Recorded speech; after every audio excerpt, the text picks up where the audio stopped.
মেহেরপুর কুষ্টিয়া সড়কের ছাতিয়ানে ট্রাকের চাকায় পিষ্ট হয়ে এক নারী নিহত। মেহেরপুরের গাংনীতে ড্রাম ট্রাকের চাকায় পিষ্ট হয়ে দিলরুবা খাতুন ৪-৫ নামের এক নারী নিহত হয়েছেন। সোমবার ১-৬ ডিসেম্বর বেলা ১:৩০টার দিকে মেহেরপুর কুষ্টিয়া সড়কের ছাতিয়ান কামারপাড়া এলাকায় এ দুর্ঘটনাটি ঘটে। দিলরুবা খাতুন মেহেরপুর সদর উপজেলার কলাইডাঙ্গা গ্রামের সাজ্জাদ পণ্ডিতের স্ত্রী।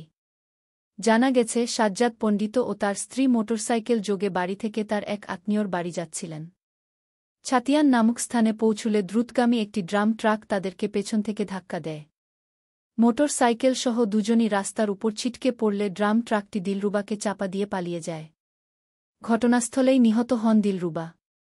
খবর পেয়ে Bamondi fire service and civil ডিফেন্সের একটি টিম ঘটনাস্থলে গিয়ে দিলরুবার মরদেহ উদ্ধার করেন ও আহত সাজ্জাদ পণ্ডিতকে একটি ক্লিনিকে প্রাথমিক চিকিৎসা দেওয়া হয়। গাংনী থানা ভারপ্রাপ্ত কর্মকর্তা ওসি বানী ইসরায়েল জানান, ঘটনাস্থলে পুলিশ পাঠানো হয়েছে। পরবর্তীতে আইনানুগ ব্যবস্থা প্রক্রিয়াধীন।